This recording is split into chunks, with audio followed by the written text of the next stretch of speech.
serviteur de Dieu. Donc, celui qui reçoit un appel doit être soumis à une autorité spirituelle. Amen. C'est très important.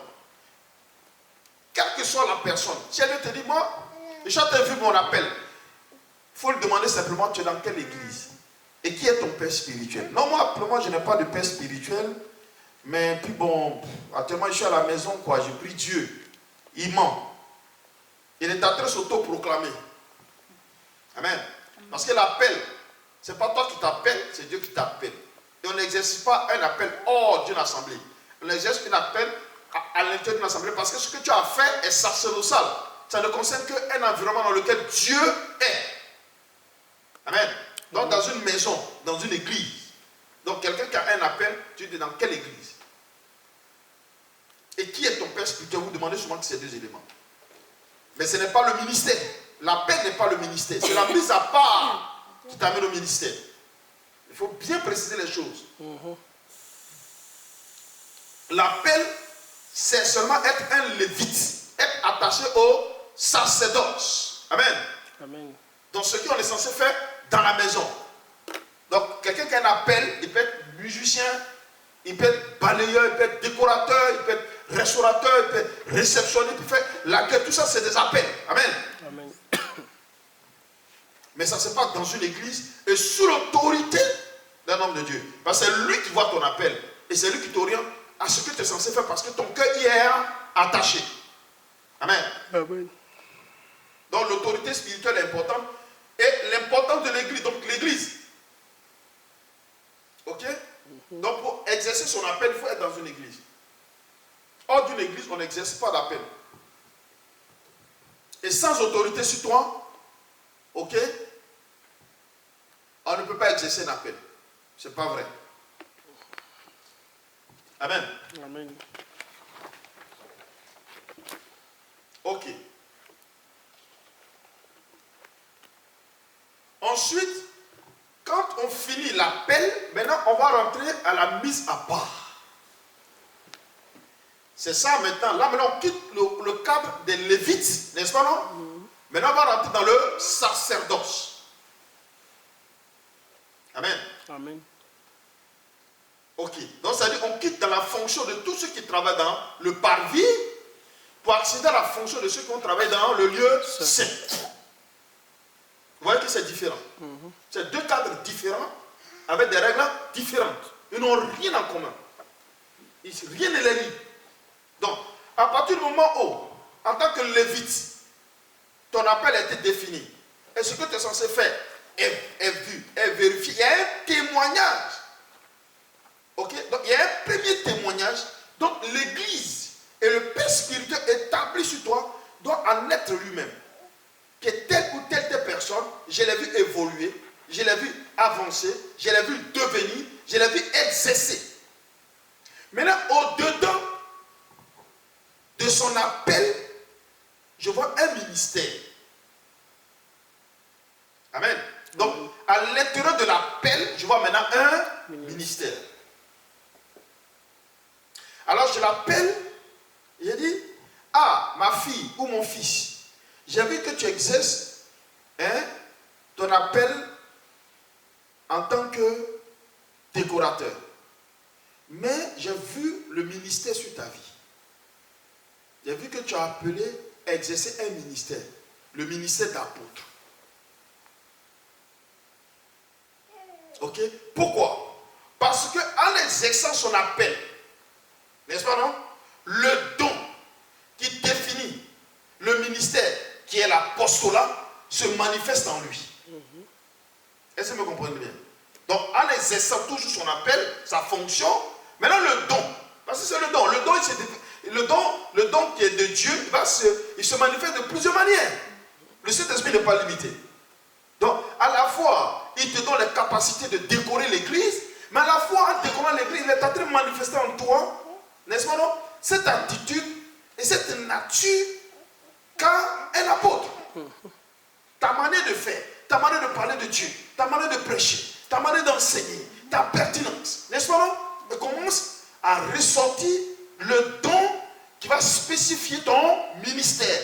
Parce que le ministère est axé sur des dons, un ou plusieurs dons. Donc on ne peut pas parler de ministère sans parler de dons. Ce qui fait le ministère, ce sont les dons. Donc on peut en avoir un, comme on peut en avoir plusieurs. Parce qu'un seul don, déjà, tu es extraordinaire. Et si tu en as plusieurs, là, tu es super extraordinaire. N'est-ce pas?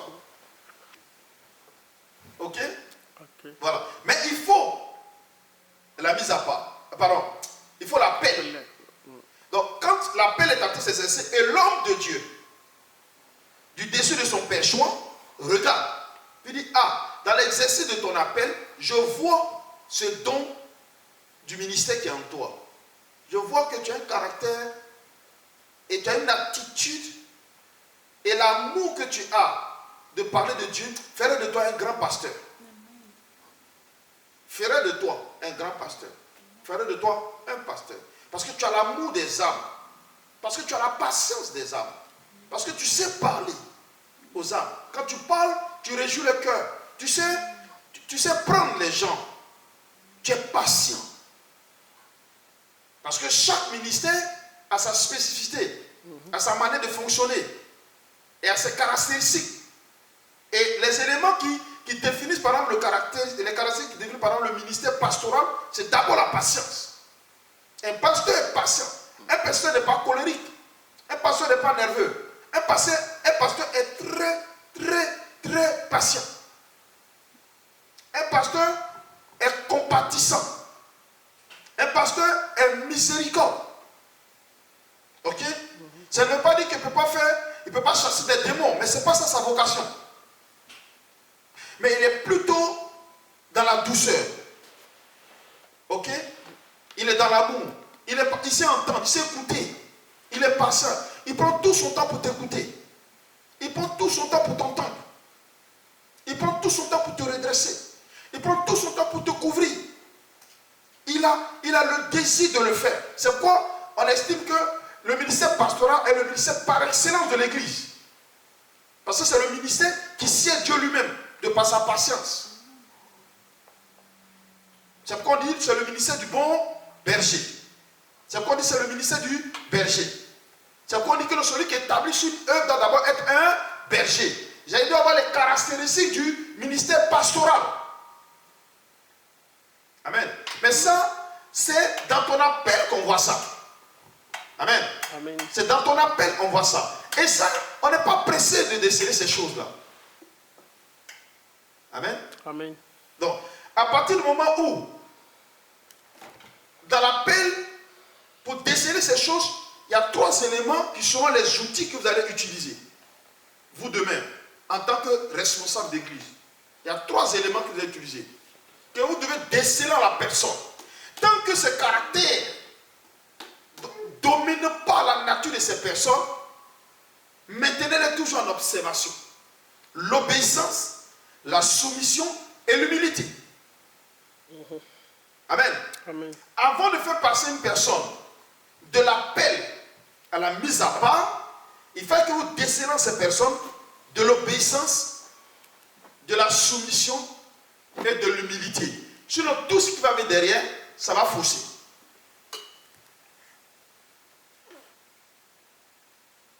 Amen. Amen. Avant de dire qu'une telle personne, j'ai vu son appel. Il est appelé au tel ministère, je vais le consacrer, je vais le mettre à part. Il faut que vous constatiez en ces personnes. N'est-ce pas, non? De l'obéissance, de la soumission, de l'humilité. Pourquoi? Parce que la période de l'ouvrier qu'il est, pour arriver à devenir lévite, c'est-à-dire que de rentrer dans son appel, ok, est une période d'observation. Tout ça, c'est une période d'observation où, éventuellement, que ce soit de l'ouvrier, que ce soit de l'appel, jusqu'à ce qu'il arrive à une mise à part de manière spécifique, les éléments qui doivent vous orienter dans votre choix vis-à-vis de cette personne, c'est son obéissance, c'est sa soumission et son humilité. Si ces 3 éléments ne sont pas, faites attention, ne le mettez pas à part. Parce que vous êtes en train de créer un destructeur. Amen. Amen. Parce que vous allez créer un destructeur. Amen. Amen.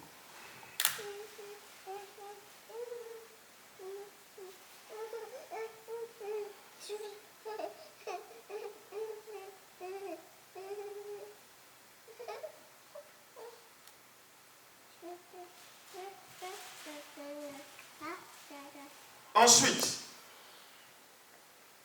lorsque vous aurez maintenant constaté, par la grâce de Dieu, que cette personne, n'est-ce pas, a en elle toutes ces qualités-là, hein, l'obéissance, la soumission, l'humilité, vous êtes convaincu que cette personne exerce parfaitement son appel, que cette personne vraiment travaille comme le Seigneur le veut. Vous avez repéré en cette personne, n'est-ce pas, non? Son ministère, en fonction des dons que cette personne a. Maintenant, vous appelez cette personne. Donc, en tant que responsable d'église, vous appelez cette personne. Je donne un exemple. Ancien Jean, venez.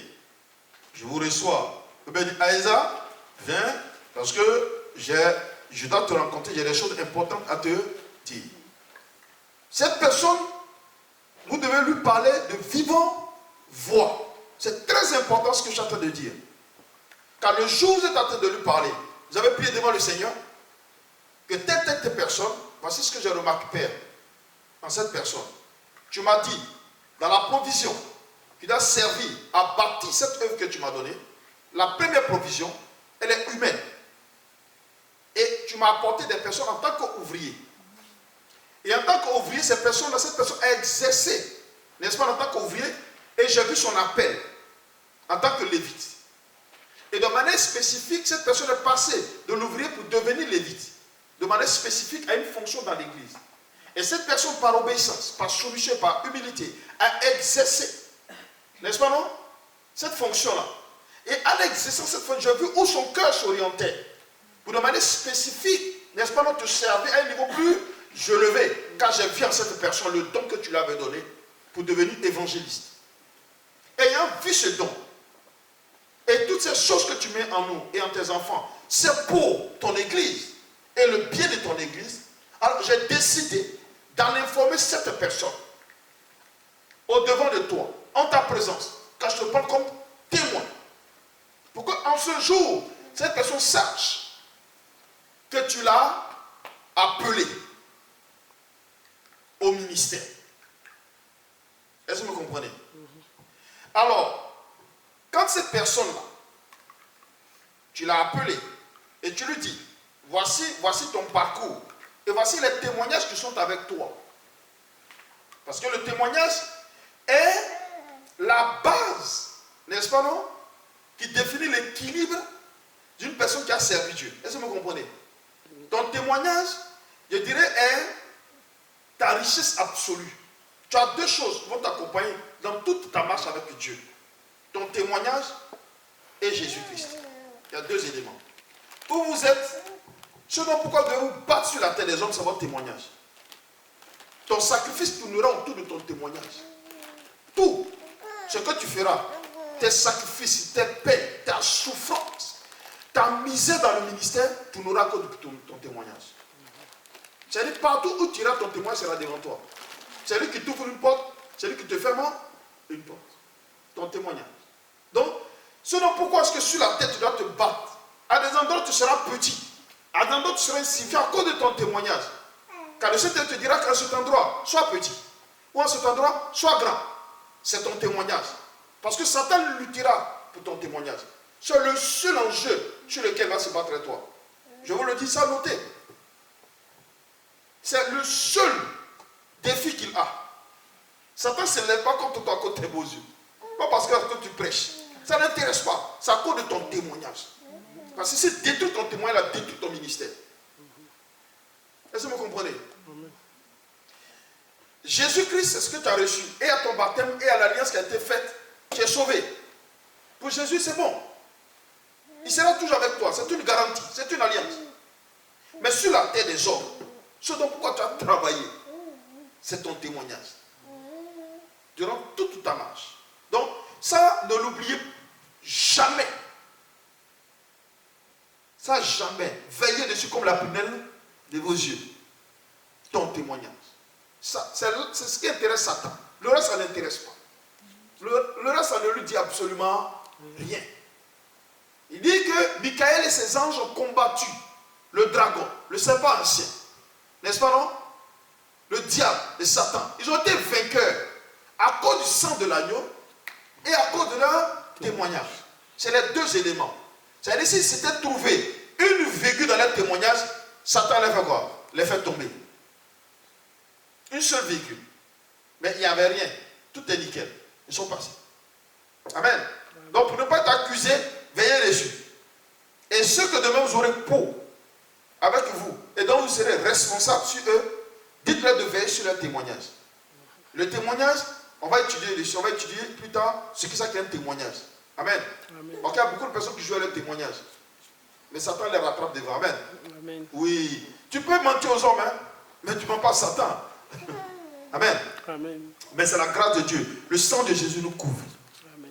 Quelles que soient nos iniquités, quelles que soient nos fautes, nos erreurs, quels que soient nos manquements, le sang nous couvre. Amen. Amen. On a cette grâce. C'est ça qui fait qu'on peut exercer.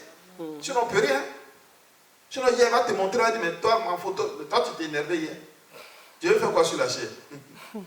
Oui, il va te venir, il dit, mais mon frère, hier, nuit, là, tu ferais parler avec ta femme, parce que ça a sorti sur la chair.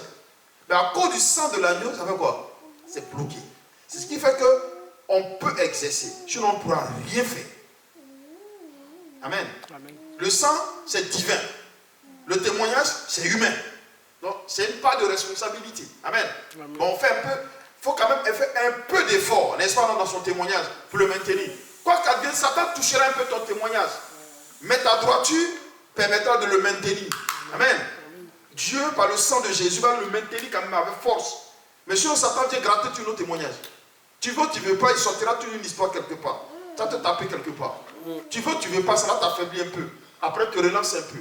Après, te lève un